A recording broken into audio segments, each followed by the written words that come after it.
저는 오늘 일부 사회를 맡았는데요. 더불어민주당의 박수현 국회의원이고 현재 수석 대변인입니다. 1시간 반 동안 함께하겠습니다. 감사합니다.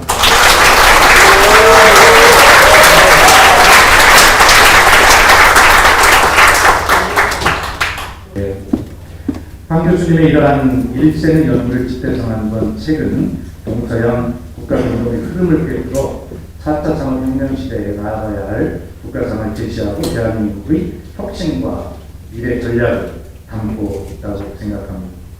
이번 교수님의 저작이 갖는 의미는 그간 서양의 지식 수입상에 머물러 있던 한국 사회과학의 수준을 세계적 수준으로 끌어올리는 것으로 21세기 한국 사회과학의 기념비적 승리가 될 수 있다, 이렇게 의미를 부여할 수 있겠습니다. 자, 그러면 지금부터 본격적으로 정의국가에서 인의국가 출판 기념회를 시작하겠습니다. 다음은 정의국가에서 인의국가의 저자이시자 오늘 출판 기념회 주인공이신 황태현 동국대 명예교수님의 50년 학술과 활동 이력을 소개해 드리겠습니다. 황태현 교수님은 서울대학교 외교학과를 졸업하고 같은 학과 대학원에서 해결에 있어서의 전쟁의 개념으로 석사학위를 받으셨습니다. 그리고 1984년 독일로 건너가 학업을 계속하여 1991년에 독일 프랑크푸르트 괴테 대학교에서 최신 기술 변동 속에서 지배와 노동으로 박사학위를 받으셨습니다. 1994년 동국대학교 정치외교학과 교수로 소개된 30년 동안 동서양 정치 철학과 정치 사상을 연구해 가르쳤고 2020년 3월에 명예교수가 되셨습니다. 그동안 수많은 인재와 석박사 제자를 배출했고 지금도 동국대학교 학부와 대학원에서 강의를 계속하면서 집필에 매진하고 계십니다. 한국정치연구회 부회장을 역임하시고 지금은 한국정치학회, 한국정치사상학회, 한국국제정치학회 명예이사이시며 김대중 학술원 회원이시기도 합니다. 해외경제연구소 연구원, 한겨레신문 프랑크푸르트 통신원, 대통령 직속 정책기획위원회 위원, 새천년민주당 국가전략연구소장, 민주당 국가전략연구소 소장 등을 역임하셨습니다. 그동안 한국일보, 서울신문, 조선일보, 동아일보, 중앙일보 등 여러 신문에서 칼럼니스트로 활동하셨고 지금은 2025년 7월부터 광복 80년 기념 추진위원회 위원으로 활동 중이십니다. 근 반세기 동안 동서고금의 정치 철학과 제1문을 폭넓게 탐구하면서 공작 철학과 한국, 중국의 근대사에 관한 광범하고 철저한 연구를 바탕으로 공작 철학의 서천을 통한 서구 계몽주의의 흥기와 서양 근대 국가 및 근대화에 관한 연구에 헌신해 오셨습니다. 반세기 동안 총 87권의 책을 저술하셨습니다. 동서정치철학 또는 공작철학 연구소로는 실증지 주역 2008년, 공자와 세계 2011년, 감정과 공감의 해석학 2014-15년, 해적 문명의 이론 2016년, 공자의 인식론과 역학 2018년, 공자철학 서구 계몽주의 기원 1, 2 2019년, 근대 영국의 공자 숭배와 모랄리스트들 상하 2023년, 근대 프랑스의 공자 열광과 계몽 철학 2023년, 근대 독일과 스위스의 유기적 계몽주의 역시 2023년, 공자와 미국의 건국 상하 2020년에서 23년, 유기적 근대 일반 이론 상하 2023년 등이 있습니다. 그리고 공자의 자유평등 철학과 사상 초유의 민주공화국 2021년에 이어 공자의 충격과 서구 자유평등 사회의 탄생 1상권 2020년과 극동의 격동과 서구 관영국가의 탄생 2022년, 유교 제국의 충격과 서구 근대국가의 탄생 1상권 등이 연달아 공간되었습니다. 공자와 관련 저자는 15부작 전 29권입니다.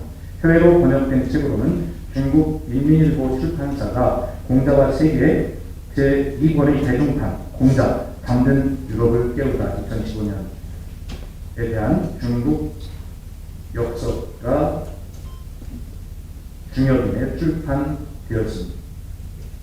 한국 정치 철학 및 한국 정치사, 한국 정치 사상자 분야로는 지역 패권의 나라, 사상 체질과 리더십, 중도 개혁주의 정치 철학, 조선시대 공공성의 구조변동, 대한민국 국호의 유래와 민국의 의인 가보 대란과 이 아관 망명 백성의 나라 대한제국, 갑진 외란과 국민 전쟁, 한국 근대화의 정치 사상, 일제 종족주의, 중도적 진보 행복 국가로 가는 길, 사상 체제 철학과 세계가 보인다. 대한민국 국호와 태극기 유래 등 여러 저자가 있고 한국의 출판 혁명을 다룬 한국 금속팔자의 실크로드와 세계나라 조선의 출판 혁명을 공간하셨습니다. 마지막으로 서양 정치 분야에서는 최신 기술 변동 속에서의 지배와 노동, 환경 정치학, 포스트 사회론과 비판 이론, 지배와 이성, 문권형 대통령제 연구, 개몽의 기획, 서양 근대 정치 사상사 등 여러 저자를 출간하셨습니다. 그리고 2023년에는 요리하는 인간 12월 명령 방대한 저자, 도덕의 일반론, 도덕 철학에서 도덕 과학으로 상하를 공간하셨고 2025년 초반에는 분권형 대통령, 제환경 대통령의 권력 낭비와 정의 국가에서 인의 국가, 국가 변동의 일반론 상하가 거의 동시에 공간되었습니다. 힘듭니다. 제목만 읽기 힘드세요. 예, 그래도 다행입니다. 제가 제목이라 안 틀릴 수 있었어요. 모두 주옥 같은 책이면서 벽돌처럼 두껍습니다. 대한민국 5,000년 역사를 통틀어 학자 중 가장 많은 분량 책을 저술하셨다고 해도 과언이 아닙니다. 다참 정약용 선생님께서 많은 책을 저술한 것으로 알려져 있지만 내용과 분량면에서 황태현 교수님이 가면 압도적이라 할 수 있겠습니다. 박성근 이사장님 동의하십니까? 동의 안 하시죠? 예, 여러분 이렇게 제목만 읽기도 숨이 가쁜데 이렇게 대한민국에 대한 뜨거운 사랑과 열정으로 초인적인 국민적 업적을 일궈내신 황태현 교수님께 여러분 뜨거운 박수를 한번 보내주시기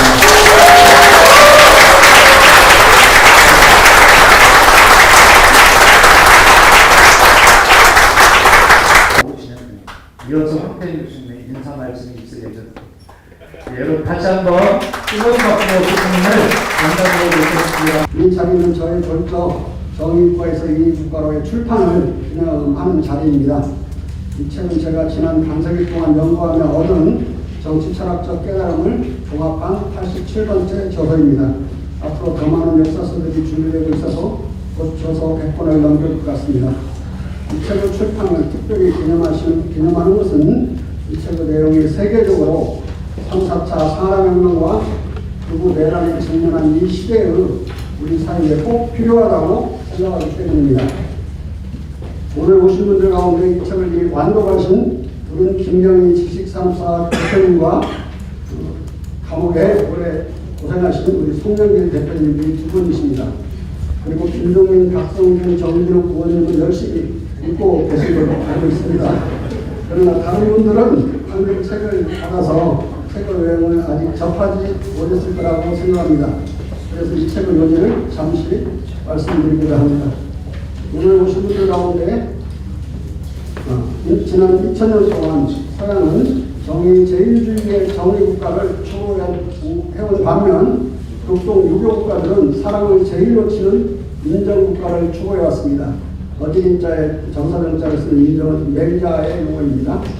지금까지 인류는 신의 이름으로 사람을 가장 많이 죽였고 그 다음은 정의의 이름으로 사람을 가장 많이 죽였습니다. 정의, 제일주의 세계에서 정의는 살인명이었습니다. 19세기 중반쯤에 인류는 2, 3억 명에 달하는 사람들을 그리고 또 젊은이들을 정의의 총칼로 살해했습니다. 정의의 전쟁은 거의 다 동족상잔의 내전이었습니다. 러시아에서는 대전쟁에서보다 혁명 내전에서 더 많은 사람을 죽였습니다. 중국에서는 항일전쟁에서 600만 명이 죽었으나 북동내전과 이후 공산당 집권 과정에서는 그 10배인 6천만 명이 죽었습니다. 한국의 경우는 항일전쟁에서 60만 명이 희생되었으나 해방 후에는 그 5배인 300만 명이 동족에 의해 살해되었습니다. 서양 정치 사상의 침수로 말미암은 것입니다. 서구 정치 철학과 정치 사상은 플라톤으로부터 홉스, 칸트, 헤겔, 마르크스, 니체, 베거, 레닌, 스탈린, 푸코, 그리고 현재 서양의 현실주의 리얼리즘이라고 하죠. 현실주의 정치학에 이르기까지 사랑을 비웃는 정의 지상주의적, 정의 제일주의적 정의 국가를 추구해 왔습니다. 그런데 상반된 정의는 바로 폭력 투쟁으로 통합니다. 플라톤의 국가론의 부제는 정의의 방향입니다. 그러니까 정의국가론이라고 할 수 있는데요. 이 정의국가는 이른바 수호자 신분을 앞세워 군인들이죠. 열등한 미개민족을 정복하여 노예로 만드는 분업적 정의의 노예제 국가였습니다. 홉스는 자연상태를 만인의 만인에 대한 전쟁 상태, 벨룸 옴니스로 봤고, 국내에서 사회상태에 들어간 뒤에도 국가들 간에는 전쟁 상태가 지배적으로 지속된다고 말하고, 전쟁은 국민의 정신건강을 유지시켜준다고 천명했습니다. 칸트는 홉스의 만인전쟁론에 전적으로 동조했습니다. 해겔은 자기의식과 자기의식의 관계를 인종투쟁으로 국제관계를 전쟁 상태로 보고, 홉스처럼 전쟁은 시민정신을 건강하게 유지시켜준다고 주장했습니다. 마르크스는 지금까지 사회의 역사는 아시다시피 계급투쟁을 역사라고 선언하고 혁명의 수단을 폭력투쟁으로 제시했습니다. 소련은 폭력을 계급투쟁을 활성화하는 적시의 심리적인 평화 교란자라고 예찬하고, 레닌은 마르크스와 소련의 폭력투쟁론을 당연시했고, 스탈린은 폭력을 새 사회로 가는 가장 빠른 길이라고 봤습니다. 그리고 네온 트로츠키는 모든 국가는 폭력에 기초해 있다고 단언함으로써 정의국가의 조폭적 본질을 자인했습니다. 다 아시다시피 모택동은 권력은 총구에서 나온다고 천명했습니다. 베버는 국가를 정당한 폭력 독점체로 정치를 권력투쟁으로 정의했습니다. 니체는 홉스의 태제를 다각도로 악용하여 인종과 세계대전을 부추기고 부르짖었습니다. 미셸 푸코는 정치를 다른 수단에 의한 전쟁의 연속으로 규정했습니다. 클라우드비치는 전쟁은 다른 수단에 의한 정치 연속이라고 했는데, 푸코는 뒤집어서 정치 자체가 전쟁이라고 했어요. 그리고 오늘날 미국과 유럽의 현실주의 정치학은 국제관계를 폭수주의적 전쟁 상태로 정의합니다. 오늘까지 계속 이어지는 거죠. 서양 정치학은 이와 같이 2000년간 역사와 사회의 발전 동력을 폭력으로 보는 투쟁 유일주의를 신봉해왔습니다. 전문용어로 캄프 싱구라리스무스라고 합니다. 반대로 공자는 사랑을 정의에 앞세우고 인의를 동시에 추구하는, 인과 의를 동시에 추구하는 국가를 왕국국가 또는 대동국가라고 하고, 정의만 추구하는 국가를 패도국가로 격하했습니다. 요순시대의 대동사회는 왕국국가였고, 하원주 3대와 순당나라는 인의를 둘 다 추구하려는 왕국국가의 잔재를 간직했습니다.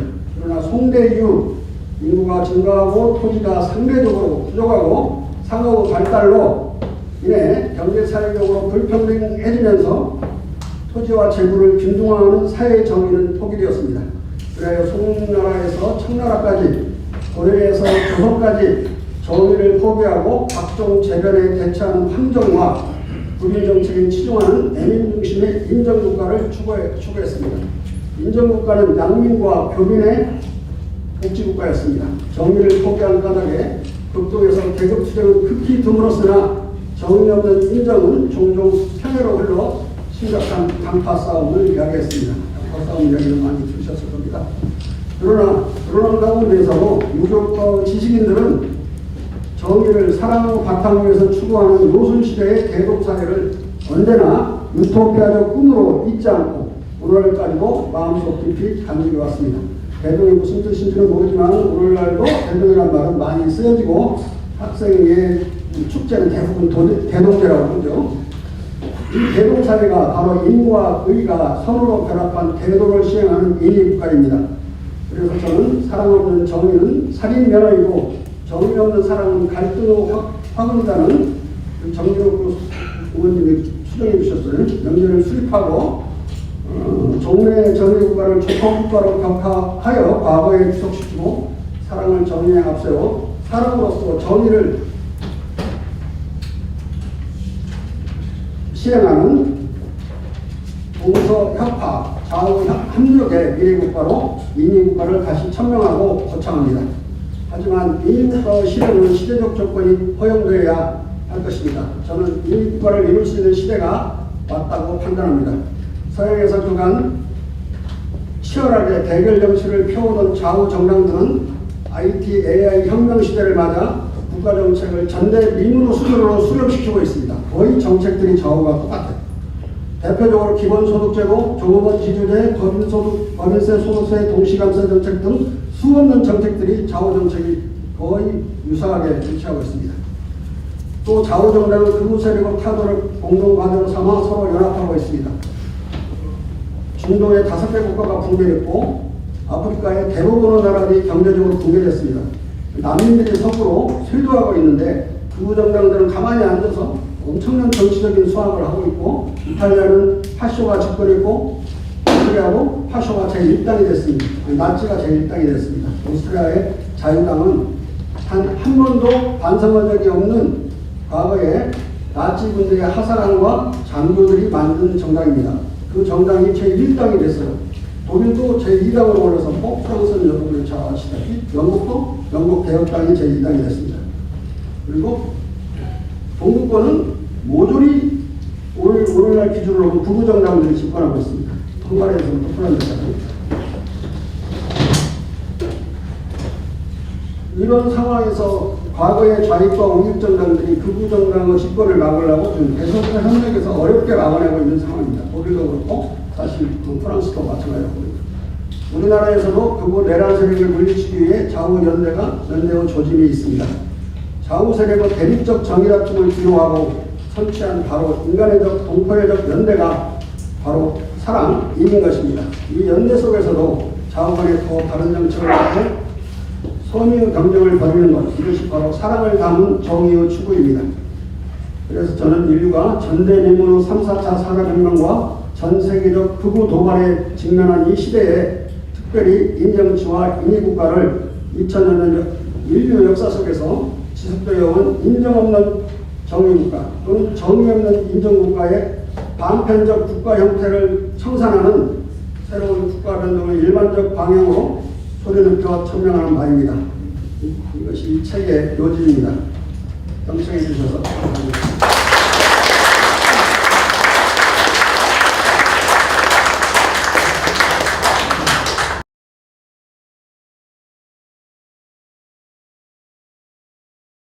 등 얘기를 갖추지 못했으니까 숨은 얘기만 좀 여러분께 보고를 드리겠습니다. 제가 황태현 선생을 배운 것은 언제냐면 김대중 대통령 선거 때입니다. 선거 캠프에 있었었는데 한번 김대중 대통령께서 전화를 했어요. 속하게 한 분 가니까 잘못이라고. 그래서 제가 우리 캠프에 모셨습니다. 근데 황태현 선생 하신 말씀에 제가 첫 번째 불합격을 받았습니다.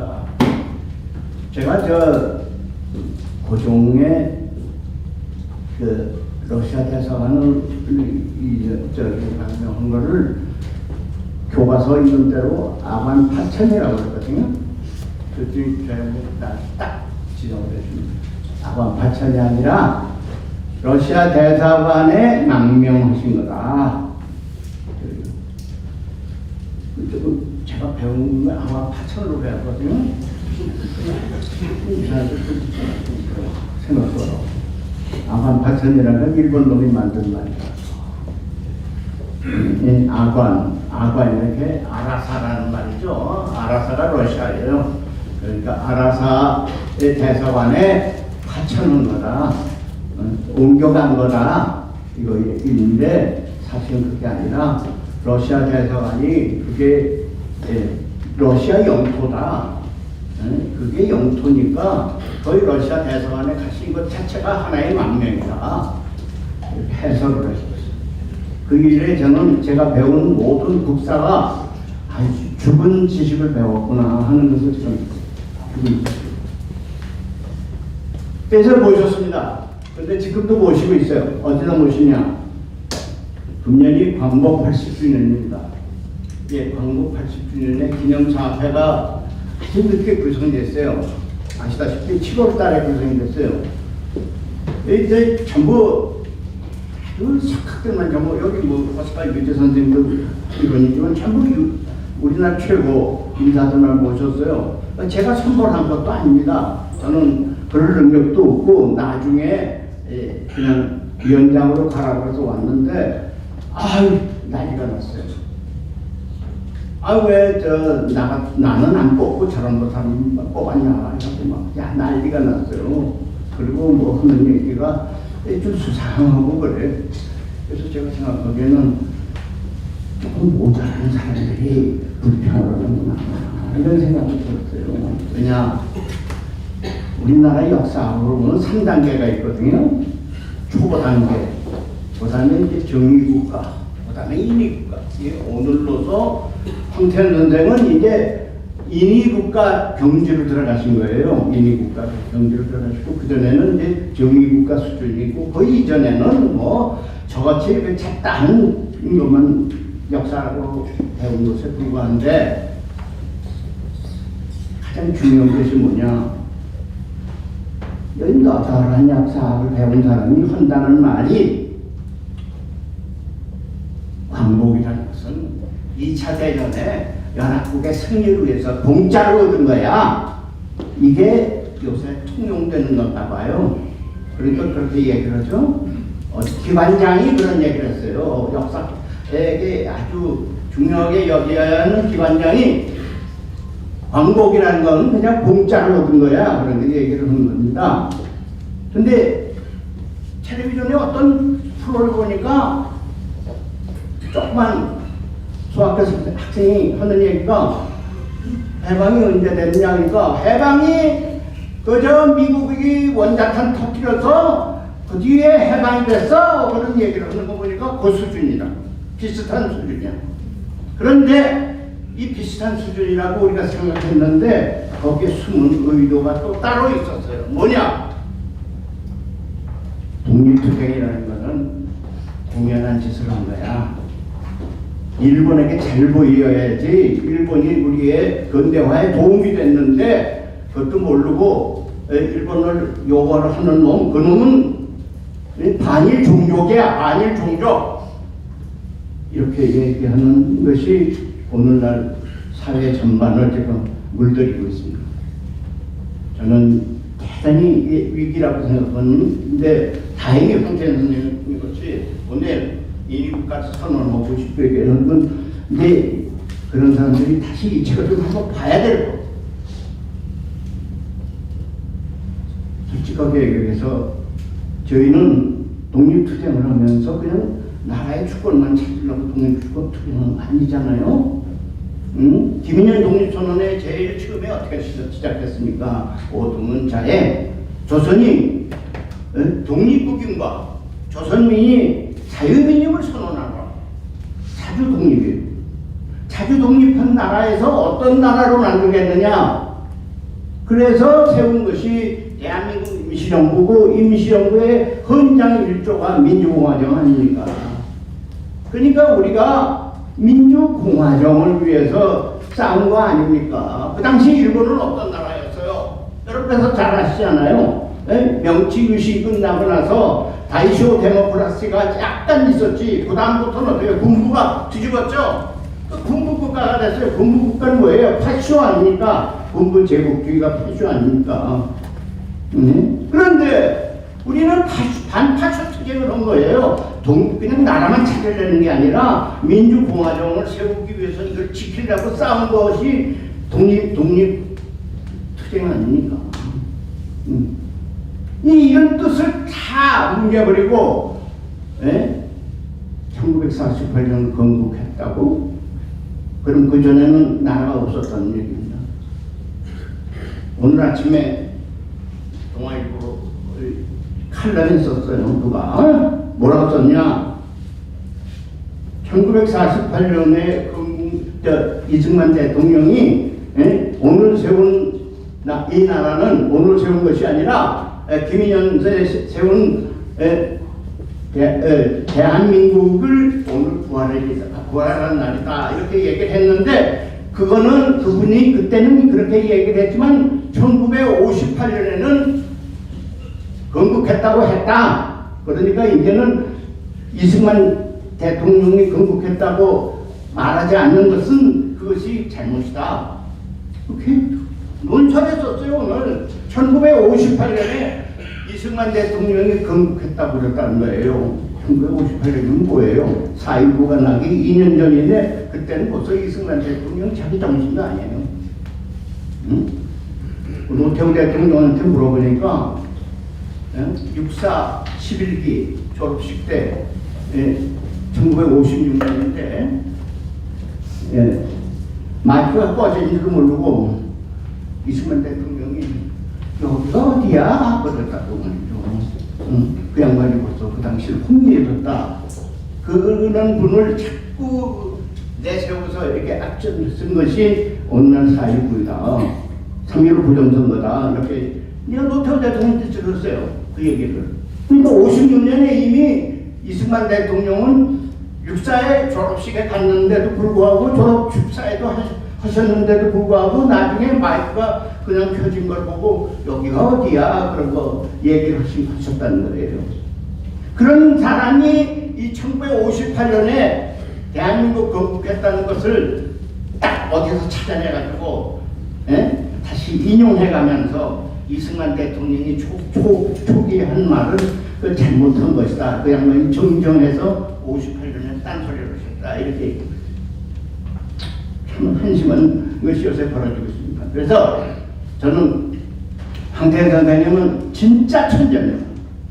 진짜 천재예요. 저렇게 하면 하루에 살색이 밥을 먹나 하고 더 의심을 해요. 왜냐? 너무나 아는 게 많아. 너무나 지식이 풍부해. 아까 정기란 선생님 얘기하신 거 아주 딱 맞아요. 동서양을 막론하고 저 양반이 안 가본 데가 없어. 다 섭렵해요. 철학을 비롯해서 정치학, 다 정치 사상, 다. 저는 과거에 저희 부모님이 그래요. 단지 신치로 선생같이 천재가 없더라. 이렇게 저는 어렸을 때 그렇게 들어왔어요. 그런데 진짜 저 양반이 단지 신치로 선생보다도 더 이렇게 뭐 한 번 읽으면 그냥 그대로 자기 머릿속에 들어가 나와요. 그 컴퓨터는 고장도 안 나와요.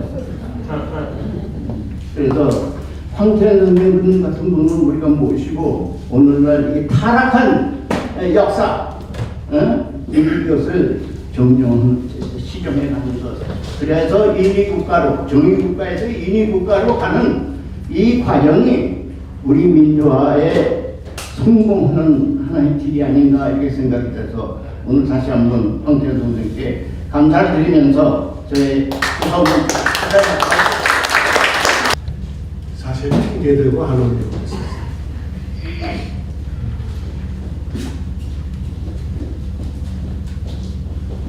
87권의 책을 썼다는 거예요. 나는 1967년부터 지금도 내가 언론인이라고 생각을 해요. 그런데 책은커녕 일기장 하나 제대로 된 게 없어요.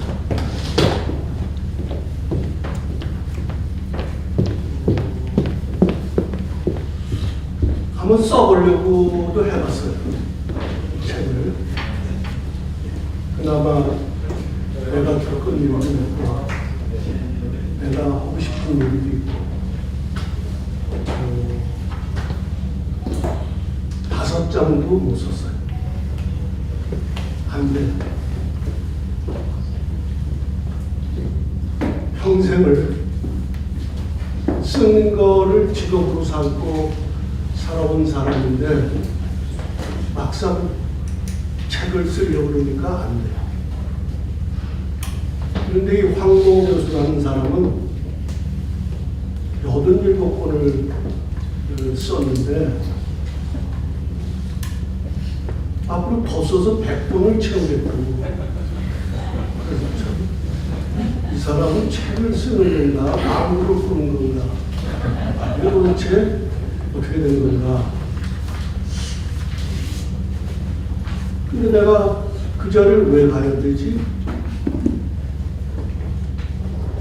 그 허구많은 출판 기념회. 그게 오라고 그러는데도 내가 한 번도 가본 일이 없어요. 평생. 근데 지금 나이 90 가까운 사람이 왜 이 사람한테는 가봐야 되는가를 생각을 해봤습니다. 황 교수가 쓴 책을 내가 아마 한 20권 정도는 가지고 있을 텐데요. 이 황 교수의 책 속에서 내가 발견한 것은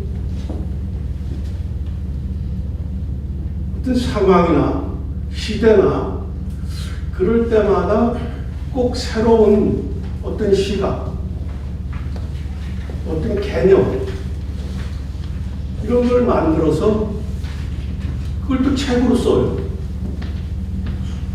참 별난 사람이다.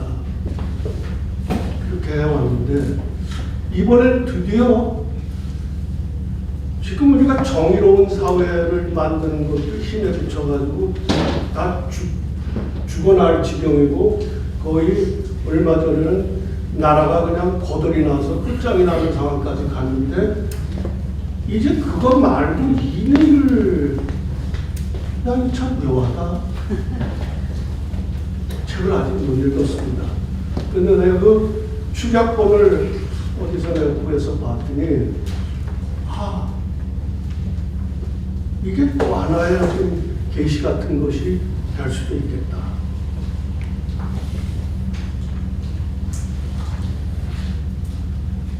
제가 보기에는 저는 뭐 정치인도 아니고 학자도 아니니까. 그러나 다 늙은 한 사람의 걱정을 하는 사람에서 보면 이 나라는 이렇게 싸우다가 결국은 끝장이 나는 거 아닌가 하는 절망감 같은 거를 최근에 가지고 있었습니다.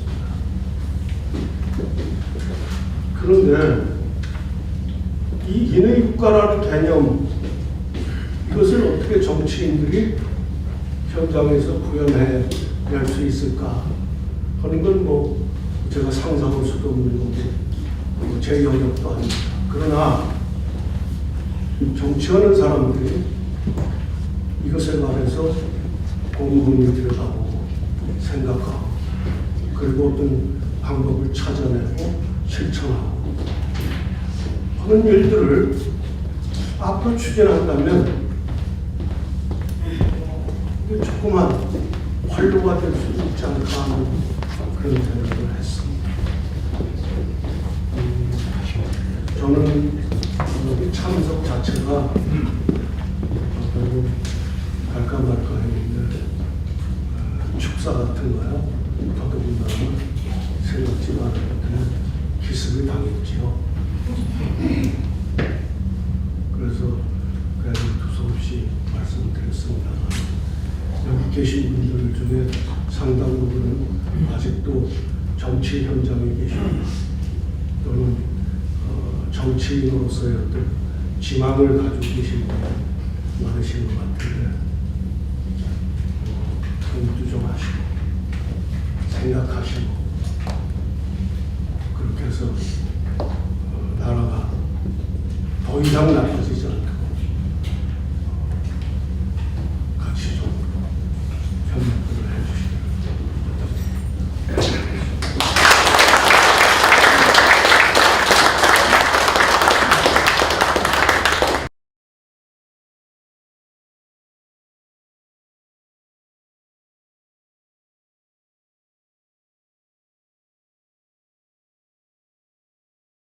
우리 많이 계시는데 저에게 이렇게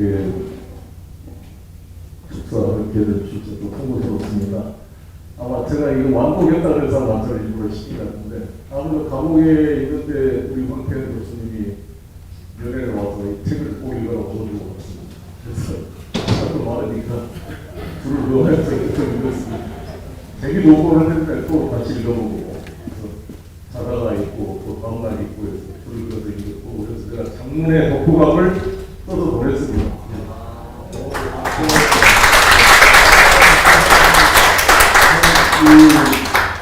우리 우리 이재명 정부가 대한민국이 나라의 방향을 이렇게 정확하게 정리하고 있을까에 대해서 탐복을 합니다.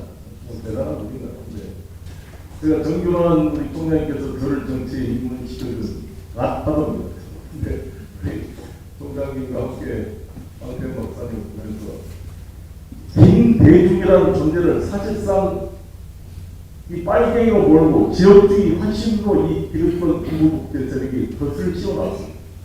진보주의자들도 암묵적으로 그것에 동조하면서 DJ 불가능 상징 청산론을 많이 이야기했습니다. 그럴 때 DJ라는 존재를 역사의 쓰레기통에 버리고 상징 청산으로 김문수, 이재호 같은 소위 진보주의자를 끌어다니 나중에 다 대의를 대신하고 갔습니다. 그런데 이때 깨성같이 나타나 우리 황태영 교수님이 지역 패권에 나가는 책을 통해 지역 등권론이라는 제목을 썼습니다. 마치 에렌슈타인, 카우츠비 같은 유럽의 강단 막시스트 자유주의자들이 식민지 제국주의에 실험하고 있는 이 식민지 백성들을 외면하고 유럽 중심의 진보를 떠들었던 그 자들을 비슷하게 우리나라의 진보 세력과 상당수가 이 호남의 소유의 아픔을 외면하고 DJ를 꼬라박고 그런 입으로만 진보를 떠들던 세력이 있었습니다. 이에 대해서 통렬한 비판을 통해 영남 패권주의가 어떻게 우리 사회를 왜곡시키고 있는지를 분명히 지적하면서 지역 분권론으로 DJ 결합의 철학적 기초를 제공했습니다. 그래서 우리 DJ 결합으로 살게 됐는데 정말 그걸 보면서 제가 무릎을 쳤고 그래서 그 뒤로 황교안 선생님이 제자가 돼서 책을 제목을 읽었고 공자가 장전이라고 읽어라 책을 보고 제가 너무 탐복을 해서 이 중국 사람들이 이 책을 읽어야 되겠다. 뭐 공자호가 쓸데없이 막 읽는데 그보다는 비교가 안 되는 책이다 싶어서 제가 중국 북경에서 인민일보를 발표했습니다. 인민일보 사장을 내가 만나가지고 아니 여러분 공자호가 열심히 세계에다가 터뜨리지 말고 이 책을 번역하시고 그게 뭔 책이냐고 그래서 리바우산 그때 2019년도입니다. 여기에 공자의 말씀이 이미 BC 300년 전에 공자의 말씀이 실제로 유럽의 르네상스를 만들었고 볼테르, 몰프, 몽테스키에, 케네, 아담 스미스, 토마스 제퍼슨까지 모든 사상의 토대가 이 공자에서 나온 것이다. 이 기독교의 신의 제국으로 완전히 인간의 인생이 마비되었을 때 신 없이도 맹자 공자가 인의예지를 말하고 새로운 이상국가를 설친 토대를 이미 다 철학적으로 정리해놨다. 이것을 보고 볼프나 몽테스키의 케네가 얼마나 감동을 해서 이 공자의 사상을 해석함으로써 유럽의 르네상스, 프랑스 혁명과 미국 독립선언서의 철학적 토대가 공자 맹자에서 만들어지면서 입장을 것이다 했더니 미국어사, 미국어사들이 깜짝 놀래가지고 그런 책이 있잖아. 이거 인민일보 입으로 번역하시오. 내가 제안했더니 실제로 그걸 해가지고 번역됐어요. 근데 인민일보로 그게 번역돼서 중국에 출판이 돼가지고 중국은 아시다시피 책 출판이 쉽지 않습니다. 공산당이 가브락을 맡아야 돼. 책 번호를 받아야 되는데 그것도 인민일보가 출판하기 쉽지 않은데 그래가지고 학술회에 가서 우리 황태영 교수님이 아이돌 스타가 됐습니다. 그랬죠. 막 서로 난리가 났어요. 아니 근데 중국에서 정확하게 이 공자가 지금의 미국과 유럽의 모든 철학적 토대를 제공했다는 말에 깜짝 놀란 거죠. 그러니까 이 문화혁명 이후로 공부를 제대로 안 해가지고 중국 사람들이 이 황태영 교수님을 따라가지 못해요. 그래서 제가 이걸 보고 각성이라니 이 학문의 한류를 만드는데 개입하는 사람이 있거든요. 저는 이제 니체나 헤겔, 칸트를 이렇게 통렬하게 정리한 우리나라 학자를 보고 제가 감동을 했습니다. 니체의 사상이 어떻게 히틀러가 니체의 그러한 플라톤식의 인본주의적 카스트 제도를 비판하고 진정한 미래 국가로 가는 것인가. 우리가 정말 정의 국가, 정의의 이름으로 살인전을 하고 수많은 사람을 길로틴으로 죽였던 정말 그때의 노벨스피어 만화장통을 보면 이 인어 국가의 중요성이 실감이 나고 마지막으로 제가 하나 더 제가 감동을 느꼈던 건 제가 반도 국가 세력론을 제시하고 있었거든요. 전광훈 목사가 구속되기 전에 영장 실질심사 영상을 봤는데 그 양반이 자기가 왜 문재인을 끌어내려고 설명을 했어요. 뭐라 그랬냐. 우리나라는 애로부터 해양 세력과 힘을 합쳐 대한민국을 만들었는데 문재인이 들어와서 대륙 세력과 손을 잡고 대한민국을 무너뜨리려고 하기 때문에 내가 문재인이 큰 힘을 주장하고 있다. 이렇게 정광훈 목사가 이야기하더라고요.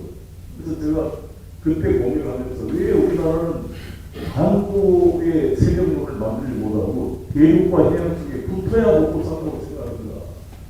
한국 세력력을 한번 만들어보자.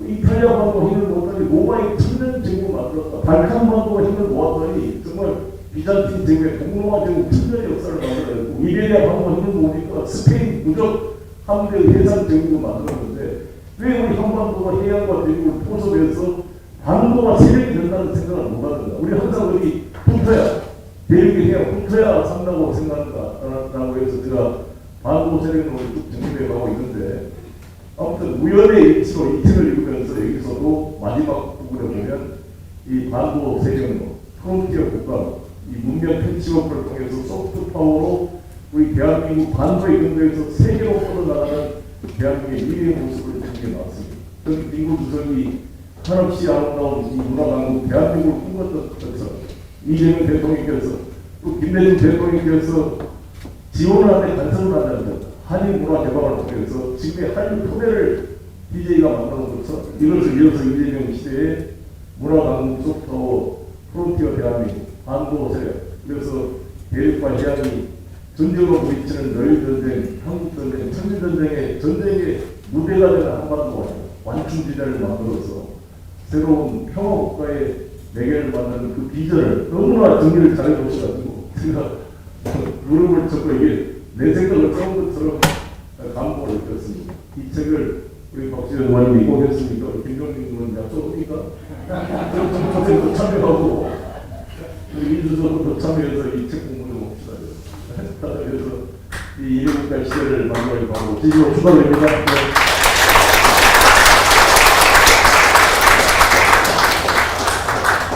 설명회에서 근데 무엇보다도 우선 우리 존경하는 이종수 회장님 아까 굉장히 미래에 혹시 국민정신이나 아니면 광복정신에 대해 가지고 외국의 시도에는 무리가 있을까 걱정이 많으신 분들이었는데요.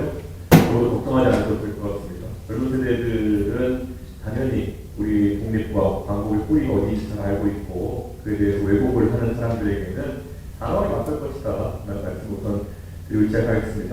그리고 우리가 정의와 이익을 이야기하는 게 있어가지고 사실 한 5년 전쯤보다는 각자 나름 규정된 정의에 따라 가지고 서로를 홍보하기도 하고 상대 세력을 말살하려고 하고 이런 움직임이 정치권에서 있어왔던 것이 사실입니다.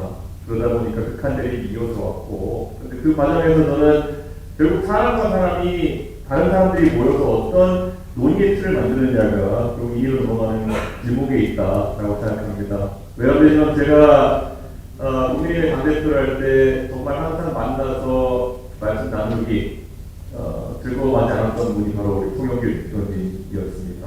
이게 저는 여야가 사실 지난 10년여의 기간 동안에 제1야당과 여당 당대표가 만나가지고 공개 토론을 진행한 사례가 저와 송영길 대표님 사례 외에는 그 전에도 없었고 그 이후에도 없었다는 것이 대한민국 정치 문제가 아닐까 그런 생각을 합니다. 저희 그때 만나가지고 지난번 방송에 따라 토론도 했고 그리고 여러 자리에서도 토론했지만은 서로가 서로 잡아먹기 위해서 토론하는 건 아니었습니다. 그 당시 정치 현안에 대해 가지고 정말 폭넓게 이야기할 수 있는 공간이 마련되어야 되는데 지금 이 상황에서는 저는 오늘 마침 제1야당의 정당의 전당대회가 치러지고 있지만은 그걸 아직까지 단기간에 바라기 좀 어렵지 않을까 그런 생각을 하고 그걸 복원해 나가는 과정이 아마 이제 정치의 과정이 아닐까 그런 기대를 하고 있습니다. 그리고 책에 대해서는요 우리 손태현 교수님 항상 진영을 가리지 않고 또 세대를 가리지 않고 후배들에게 많은 조언을 해주시지만요 저도 사실 87권의 책이라고 하는 것은 정말 엄청난 금자탑이다 저는 그런 생각하고 있습니다. 만약에 나중에 개혁신당이 만약에 국회 답상이 된 날이 온다면은 제가 국회 도서관에다가 어느 한 곳에다가 황태현 섹션을 만들 수 있는 그런 변화를 가져오도록 하겠습니다. 이 87번째 책 제가 널리 젊은 사람들이 전파하고 무엇보다도 저희가 이 책을 읽는 동안에 패하게 여러 번의 책의 집필을 하실 거라고 기대하면서 후보님 여기까지 하겠습니다. 정말 감사하고 축하드립니다, 교수님.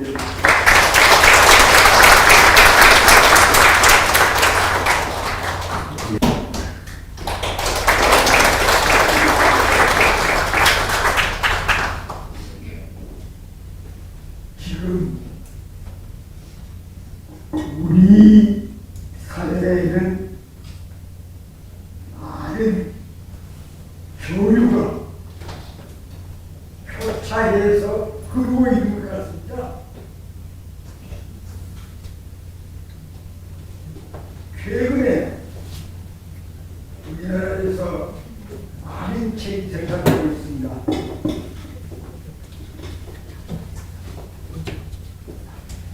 그런데 작년, 금년에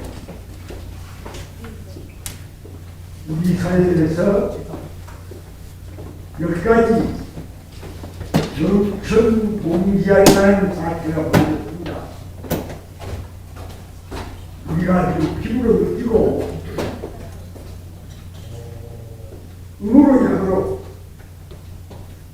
드러나지 않게 여러 변화의 소용돌이 속에서 작년 10월 말쯤에 한국 사람 우리 작가가 노벨 문학상을 땄습니다. DJ 선생의 노벨 평화상에 이어서 한국이 노벨 문학상을 그것도 광주 사태를 소년 시절에 겪은 기억을 더듬어서 쓴 작품이 노벨상을 제주 4.3 사건과 함께 소재를 한 작품이 전 세계 이태리 대사들에게 충격을 지금도 주고 있습니다. 다만 그걸 인정하지 않는 사람들이 아까 우리 이종찬 회장께서 적절하게 지적했듯이 정준환 선생님께서 적절하게 지적했듯이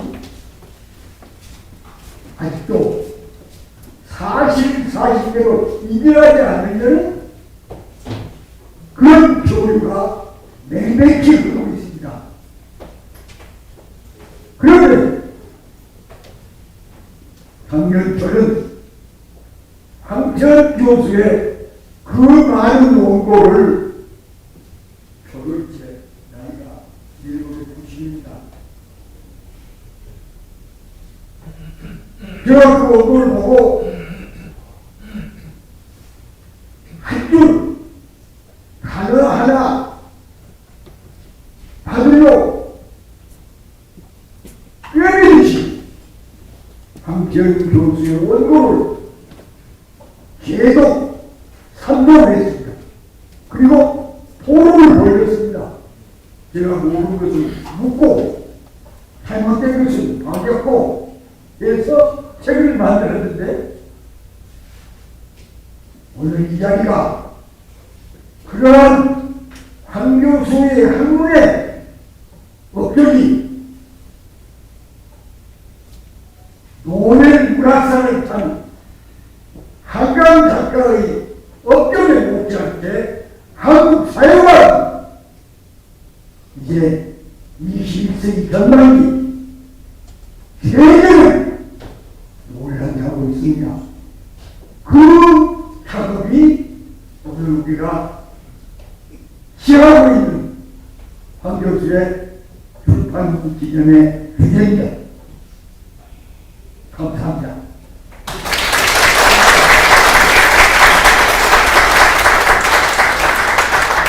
네, 김경희 대표님.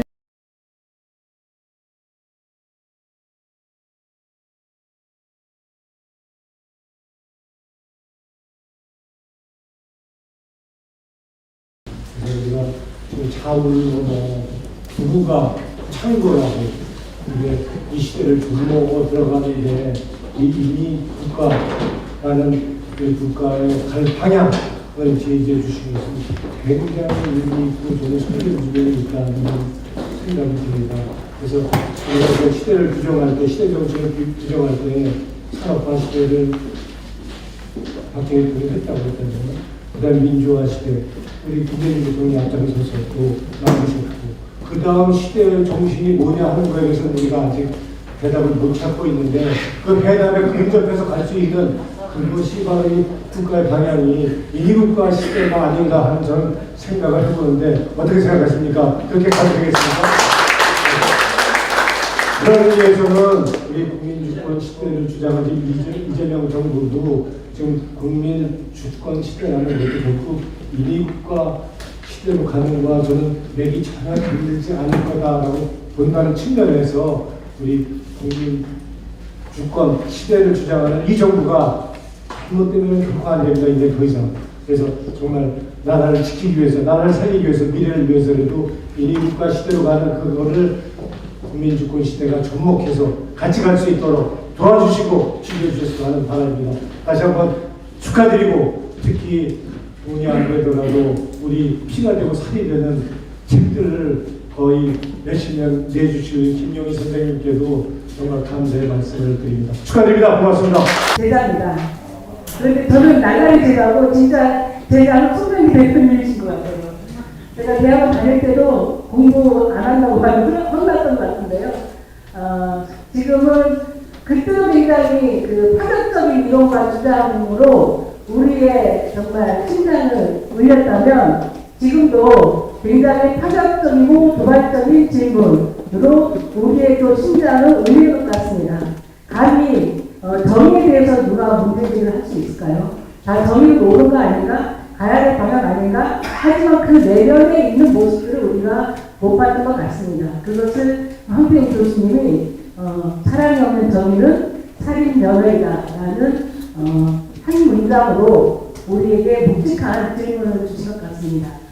비록 저는 공부할 때 날라리였지만 정치할 때 제 마음은 정치란 용기기 측은지심의 바탕을 두고 해야 된다.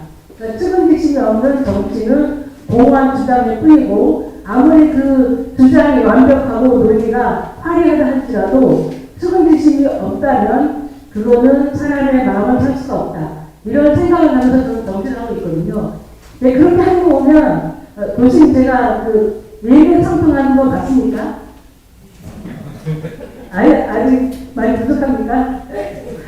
어쨌든 지금 활동하는 무대는 다르지만 항상 그 교수님이 87권의 책까지 낸지도 몰랐어요, 저도. 그러니까 근데 그것도 부족하다. 100권까지 목표를 두는 거 보고 또 반성을 하게 됩니다. 저는 정치의 영역에서 사람들의 목소리를 듣고 그것을 입법으로, 제도로, 정책으로 실현하는데 열심히 하겠다는 인사 말씀드리겠습니다.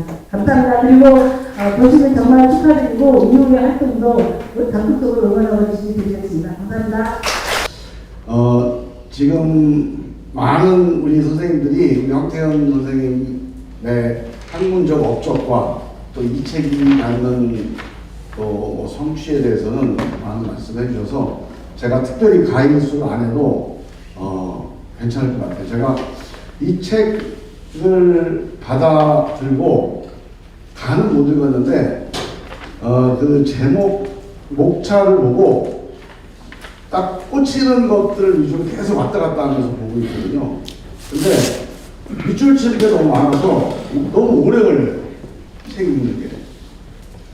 그리고 너무 새로운 생각들 많이 하게 합니다. 그래서 제가 느낀 점만 간단하게 좀 말씀을 드릴게요. 제가 얼마 전에 어떤 분 만났는데 지금 대혼란기다 이렇게 말씀하시더라고요. 진짜 우리 농경사회에서 산업사회로 넘어온 그 정도의 큰 변화가 지금 산업사회에서 지식사회로 넘어가면서 우리한테 일어나고 있는데 과연 그 변화를 감당할 만한 우리 인간의 제도에 또는 어떤 사회적 대응이 돼 있느냐? 그래서 예를 하나 드는 게 50대 초반에 은퇴를 해요. 대부분이. 뭐 잘 나가는 분들은 60 초반까지 가지만 대부분 50대 초반에 은퇴하거나 50대 초중반에 은퇴하는데 연금을 받는 데까지 한 10년 걸립니다. 그 10년, 그 잃어버린 10년이 다 사람들한테 있는 거예요. 근데 이게 일자리하고 소득하고 뭐 직업하고 뭐 이런 사회 정책과 체계가 지금 이 새로운 삶을 담아내지 못하는 그 옛날 체계거든요. 근데 이거에 빨리빨리 대응을 못하고 있는 거죠. 그 사실은 우리가 되게 발전한 것 보이지만 시장의 몫이지 우리 정치의 또 정부의 사회의 대응은 별로 발전하지 못한 거 아닌가 이런 생각들을 많이 하고 있는데 그 대부분이 또 정치하는 사람들의 책임이잖아요. 그 요즘은 저는 제가 이제 무소속이다 보니까 사람들이 뭐 한가하다 그러는데 한가하지는 않습니다. 바쁘긴 또 엄청 바빠요. 근데 생각은 좀 약간 자유롭게 할 수 있습니다. 상상력을 여러 가지 생각들을 해보는데 제가 요즘에 제가 학생운동부터 시작해서 따지면 40년이고 노무현 정부 청와대에서도 따지면 20년 이 정치와 이 그 민주화 운동에서 함께했던 시간들 한번 돌아보면서 권력을 바꾸는 거는 성공했는데 세상을 바꾸는 거는 이건 성공하지 못한 것 같아요. 그래서 야 이제 사회가 발전하고 좋아졌는데 뭔 소리냐고 그러는데 그건 시장의 몫이에요.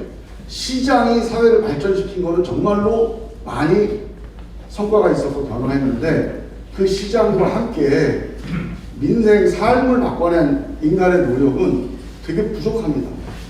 그 자살률, 뭐 그 소득 분배율, 양극화율, 수도권과 지방 균형률 모든 게 다 대한민국에서 이 경제적인 성장 속에서 30년 동안 모든 게 다 후퇴했습니다.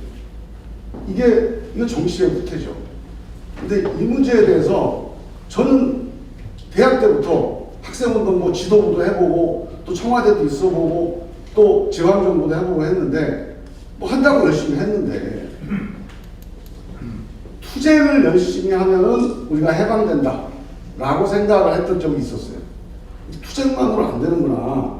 그 다음이 뭔가에 대해서 계속 이게 맴돌다가 우리 함태현 선생님과 만나서 말씀도 들어보고 또 책 읽어보고 하면서 투쟁이 해방시키는 게 아니고 이 사랑과 의리가 인간을 해방시키는구나. 그런 화두를 던져주셨는데 그게 상당히 묵직하게 다가와서 재밌게 읽고 있기도 하고 여러 가지 생각들을 많이 하는데 이걸 어떻게 이게 사회에서 제도로 또 하나의 운동으로 에너지로 이게 객관화될 수 있을까? 뭐 하나의 좋은 얘기거리긴 한데 뭐 아직까지 이런 고민도 있고 또 이런 두려움도 있지만 저는 되게 큰 주제를 던져주셨다고 생각을 해서 너무 감사드리고 이거를 좀 많은 분들이 읽을 수 있게 책도 너무 두껍잖아요. 그리고 거기 이론도 많이 나와요. 그래서 한 권짜리로 국사책처럼 좀 짧게 좀 써주시라고 부탁드렸더니 당신은 못하겠다고 그러더라고요. 그런 거 잘 못한다고 그래서 접고 하시다고 그랬어요. 제가 우리 의원들하고 아까 우리 박수현 의원이 제안했던 대로 이거 강도 모임을 한번 하면서 한번 잘 읽어보고 또 많은 분들이 함께 읽을 수 있는 그런 방법도 한번 찾아보면 어떨까 이런 생각도 해보고요. 하여간 이 책을 읽으면서 또 여러 가지 생각을 하면서 또 더 좋은 정치로 연결시킬 수 있는 그런 기회가 될 수 있도록 노력을 해보겠습니다. 감사합니다. 사모님이 여기 와 계시거든요. 사모님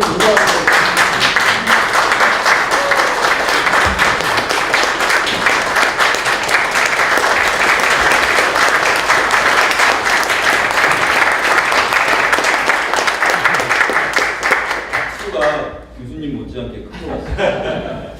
제가 왜 사모님을 이렇게 소개를 드리게 됐냐면 공자와 세계 5권을 집필하실 때입니다. 2009년에서 10년 정도로 기억을 하는데요. 5권 집필을 하실 때 쓰시면 원고 읽어달라고 하시고 쓰시면 원고 읽어달라고 하시고 근데 집필집이 집이세요. 또 세 끼 식사를 하셔야 될 거 아닙니까? 그래서 나온 게 공자와 세계였습니다. 그랬는데 어떤 자리에서 사모님을 뵀더니 이 말씀을 하시더라고요. 이 박사, 세계적 학자를 혼자 독점하는 게 너무 아까워요. 이 말씀을 하시고 시민운동하러 나가셨습니다. 어머님 감사드립니다.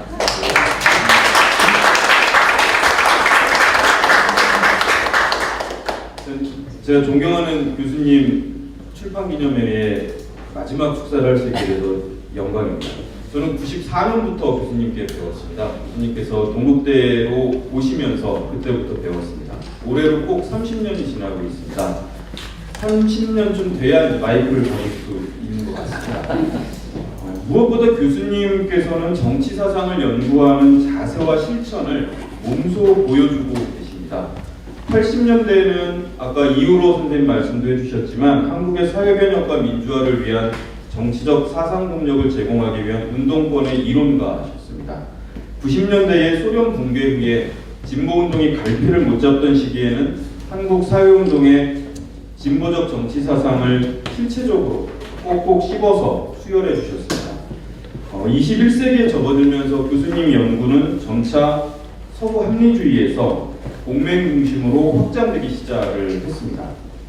그러면서 서구 학문의 수입상으로 전락해 있는 한국 사회과학의 낙후함을 안타까워하셨습니다. 그때 맨날 사례로 드는 것이 손톱깎이입니다. 손톱깎이까지도 수출을 하는데 학문은 수출하지 못한다. 엄청나게 안타까워하셨고 이런 현실을 타개해 보시겠다고 밤을 낮삼아서 연구를 하셨습니다. 연구 범위가 근현대사까지 확장이 되셨습니다. 2010년 이후에는 본격적으로 동학과 대한제국을 바로 세우고 태극기의 유래, 한국 금속활자의 유래를 밝히시는 연구를 하셨습니다. 이 과정에서 이영훈 등 이승만 학당, 낙성대 연구소를 중심으로 한 일본의 뉴라이트 역사 날조자 등과 한판 싸움도 마다하지 않으셨습니다. 지금도 기억이 생생합니다. 한겨울에 청와대 앞이 정광훈 일파에 의해서 점거됐던 적이 있었습니다. 그 한복판에서 황 교수님께서 다른 그 정광훈의 주장과 다른 방송을 하시는 거죠. 그 옆에 제가 앉아 있었습니다. 제가 살이 떨리는데 그 한복판에 있는데도 말씀을 마다하지 않고 어떤 자리건 응징해야 될 때면 내가 응징하겠노라 하고 실천을 하셨던 적이 있습니다. 지난 30년간 교수님께 배우고 함께하면서 지나고 보니까 시대가 정치 사상을 필요로 할 때 그리고 대한민국의 표대가 흔들릴 때마다 정치 사상을 통한 방향타 역할을 기꺼이 자임하셨던 것 같습니다. 때로는 DJ 피연합을 통해서 국민의 정부가 탄생할 수 있는 정치 전략을 펼치셨고 건국절 운운하면서 대한민국의 정통성을 흔들려는 세력들이 준동할 때는 한국 근현대사를 바로잡는 대못을 박아서 내국 세력들이 준동하지 못하도록 해오고 계십니다. 20세기 합류론의 시대가 역사적 기능을 다하고 인류의 발목을 잡자 21세기를 여는 정치 사상의 지평을 열어주고 계십니다. 저희 제자들은 농담 반 진담 반 공자와 황자를 비교를 가끔 합니다. 3세대 제자들이 황자라고 자꾸 불러가지고 1세대 제자들이 더 높여드릴 말이 없나 고민이 많은데요. 공자님께서는 좀 장난기도 있으셨던 것 같습니다. 제자들에게 이렇게 물어보십니다. 내가 많이 배워서 다 안다고 생각하느냐? 사실 제자가 여쭤야 되는 거예요. 어떻게 이렇게 다 아십니까? 그래야 되는데 이제 제자한테 그렇게 물어보십니다. 저희는 이 공자님처럼 안 하고 교수님이 물어보기 전에 여쭤봅니다. 교수님은 천재신 것 같습니다. 이렇게 말씀을 드립니다. 그러면 교수님이 뭐라고 답을 하시냐면 치명적 성실성을 강조하십니다. 천재는 아니다 라고 말씀을 하십니다. 감사의 인사를 올리고 있는 저는 영재입니다. 정말 교수님께서는 치명적 성실성으로 50여 년의 학문의 길을 전속력으로 달려오셨습니다. 그리고 달리고 계십니다. 현재도 속도가 더 빠르신 것 같습니다. 연구를 위해서 이건 하나의 제가 봤던 일화인데요. 히라보가 필요하시다고 하시면서 연구실 벽, 집 화장실 거기에 히라보 글자를 막 A4로 뽑아서 붙여놓으셨습니다. 불과 얼마 후에 책에 히라보 각주가 달리기 시작했습니다. 저래야 되는구나 싶은데 전 잘 안 되더라고요. 교수님께서는 제자들에게 항상 치명적 성실성에 바탕한 학문의 속도를 강조하십니다. 치명적 성실성의 결실이 그리고 그 속도의 결실이 저는 오늘의 저서 정의국가에서 인의국가로 나왔다고 생각을 합니다. 이 책은 21세기 대한민국이 나아가야 될 정치 사상의 시대적 방향타를 제시하고 있습니다. 오늘은 합리론에 기반해 있던 정의제일주의의 패러다임, 즉 죽이고 제압하는 정치 사상, 그 정의의 이름으로 수억 명이 죽어갔던 20세기의 폐허 위에서 20세기를 성찰하고 그리고 극복하고 21세기가 필요로 하는 사상적 지향을 바로 세우는 자리라고 생각이 됩니다. 정의국가에서 인의국가로는 지난 200여 년 인류의 성과와 한계를 딛고 21세기 연대, 사랑, 공감의 가치가 보다 중요해지기 시작한 시점에 출간되었습니다. 모쪼록 많이 팔리고 다양한 실천들이 함께 어우러졌으면 하는 바람입니다. 우리 교수님 생각하면 이제 좀 팔려야 됩니다. 책이. 교수님께서 이제 집필을 하시면 종종 전화를 합니다. 저한테 전화를 주십니다. 출간되기 직전 밤에 이제 전화를 종종 하시는데 약주를 하고 전화를 하십니다. 영재야, 책 어떠냐? 잘 팔리겠냐? 이렇게 물어봅니다. 그리고 추임새를 넣으십니다. 옮기기는 좀 못하지만 18, 그리고 지읒, 또 이렇게 하시면서 내가 죽을 힘을 다해서 책을 계속 내야 하는지 모르겠다. 알아주는 사람도 없고 이게 한 80번쯤부터 이렇게 되셨습니다. 그럼 그만 내고 편히 쉬세요. 이렇게 답을 드려야 되는데 답을 그렇게 드려서는 안 될 것 같습니다. 그래서 저는 이렇게 답을 드립니다. 인류의 자산을 만들어주시는 일이니 정말 큰일 하시는 것입니다. 언젠가는 교수님의 사상이 세상을 풍요롭게 할 것입니다. 이렇게 답을 드립니다. 그러면 교수님은 시끄럽고 책 나왔으니까 삼겹살 파티나 하자 이렇게 말씀을 하십니다. 저는 교수님 책이 그동안 베스트셀러가 되지 못했던 이유가 두께에 있었다고 생각하지 않습니다. 시대보다 꼭 한 족장 앞서가시기 때문에 독자를 못 만난 거다 저는 그렇게 생각을 합니다.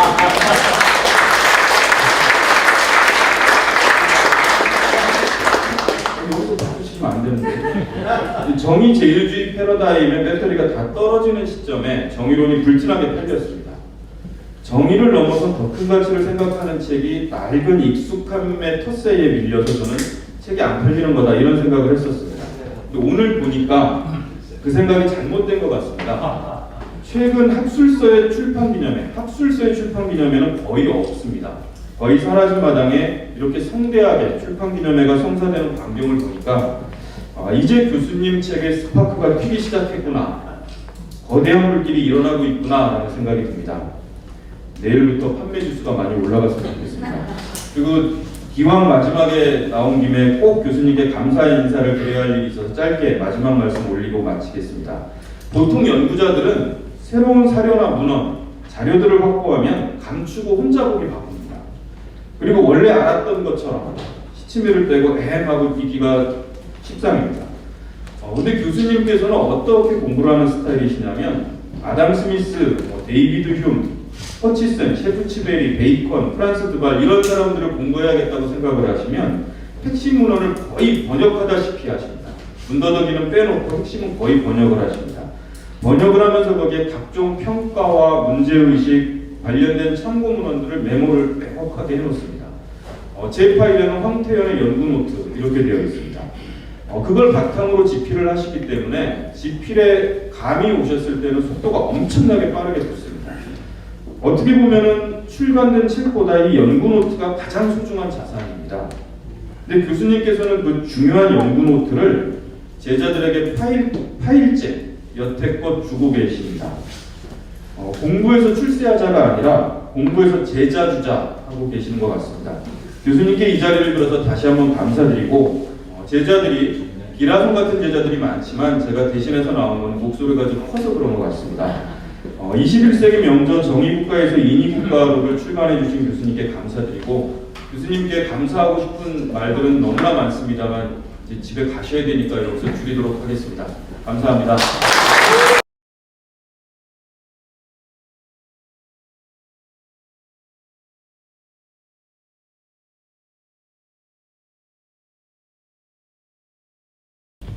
황태현 교수님의 기억 백번의 나라가 97년부터네요.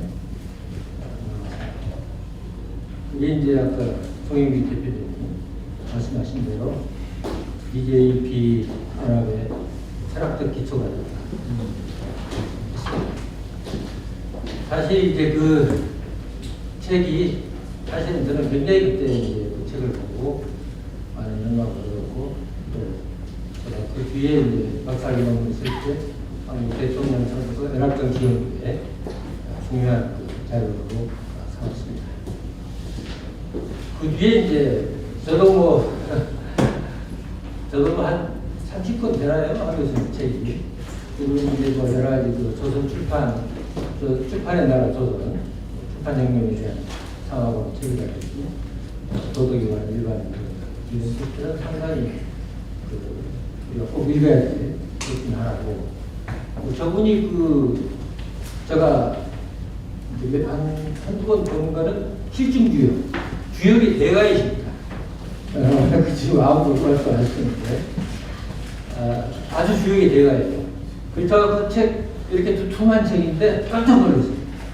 대산 주역강이라든지 나와 있는 이 시중에 나와 있는 책들이 많습니다만 다 그냥 주역에 대한 번역에 불과하고 또 김용옥 선생이 번역한 주역 책도 그냥 괴사에 대한 해설만 나와 있지 실제 저분은 모든 호에 대해서 실제 주역점을 짚어보고 그것이 현실 정치가 어떻게 반영이 됐다 하는 부분까지 포함해서 정리되기 때문에 반드시 한번 우리 정치인은 꼭 참고를 하셔야 됩니다. 그리고 여러 정치인들이 보면 알만한 사람들이 임명을 해야 많이 나와요. 그래서 그런 부분들은 하여튼 그래서 양반이 무슨 뭘 선수한 거 아닌가 그런 생각이 들 정도로 상당히 올라올 텐다 하는 것을 또 말씀드리고 정의국가의 정의국가 이거는 지금 많은 분들이 이야기했습니다만 우리 대한민국 사회의 방향은 분명하게 이민국가로 제시했다는 점에서 아까 한국 사회가 굉장히 선생님이 말씀하셨는데 이제 한국 사회가 수준을 세계로 노벨상 못지않게 높인 기념비적인 작품이다 이렇게 말씀하셨는데 정말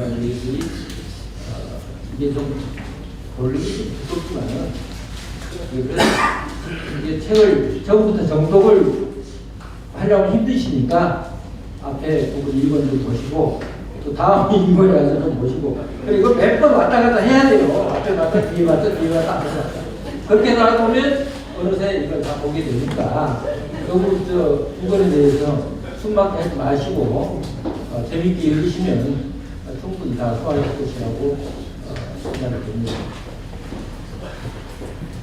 감사합니다.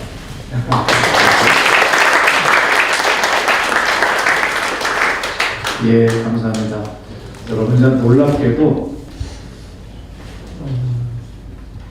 제가 오늘 축하 말씀을 드린 줄 전혀 몰랐어요. 아마 정민환 선생님도 그러셨을 것 같아요.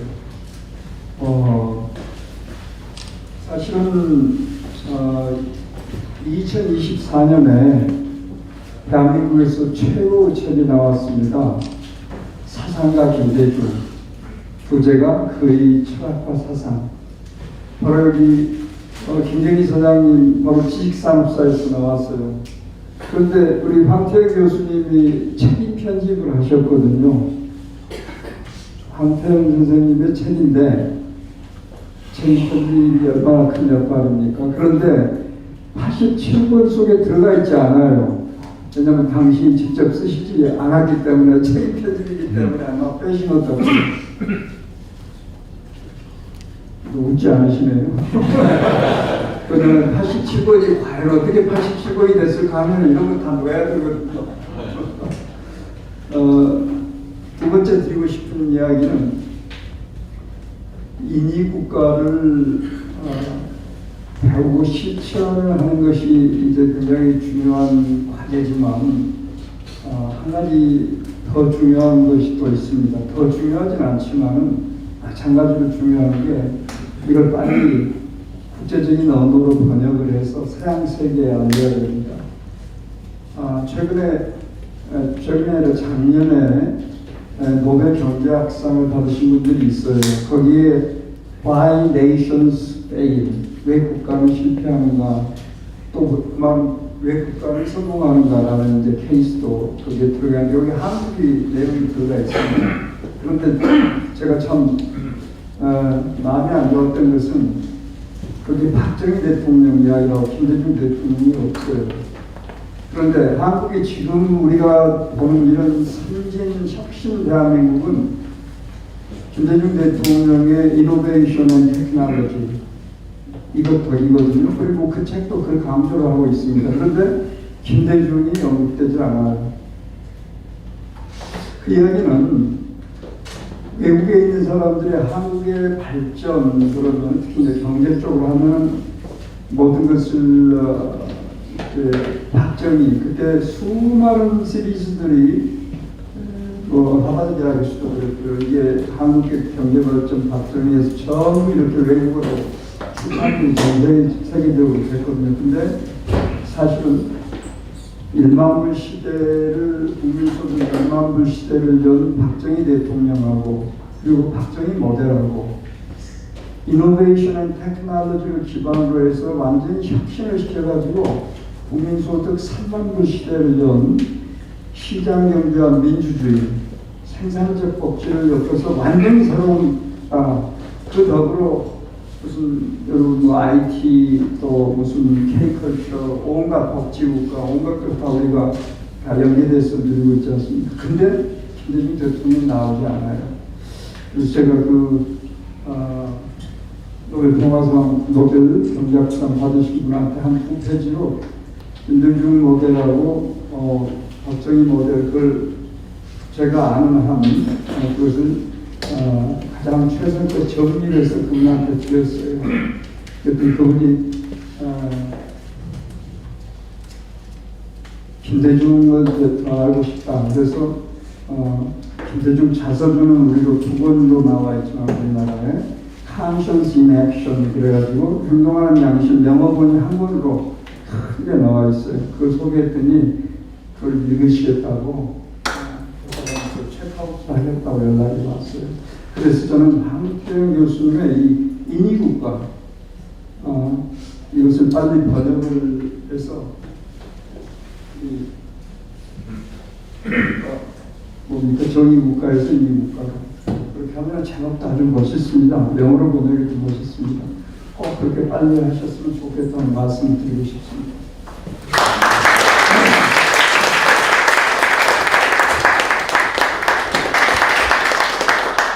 네, 안녕하십니까.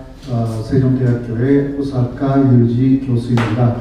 오늘 이렇게 축사를 해달라라는 이야기는 듣지 못했습니다. 그리고 이렇게 또 앞에 또 앉으라고 하셨기 때문에 혹시나 있을까 약간 좀 생각을 하고 있었는데요.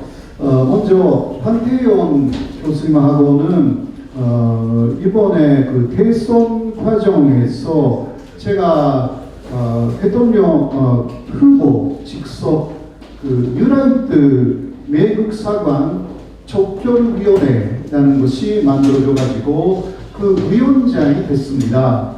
그게 김일석 당시 제보가 만들었고 이재명 당시 후보의 직속으로 만들어졌는데 그 과정에서 뉴라이트의 여러 가지 주장을 반박하면서 또 김민석 당시 제보가 판태용 교수님을 소개해 주셨습니다. 그렇게 하여서 직접적으로는 제가 판태용 교수님을 크게 또 학문적인 내용 그리고 뉴라이트를 적결하기 위해서 대단히 중요한 내용 이것은 바로 일제강점기 한국인의 국적은 어디였는가 혹자는 일본이 없다라고 떠들고 있어가지고 그렇지 않았다라는 주장이 바로 우리의 주장이었지만 그러한 내용을 저도 연구를 하고 있었는데 그러한 부분에서 상당히 한대영 교수님의 조언이 도움이 되었습니다.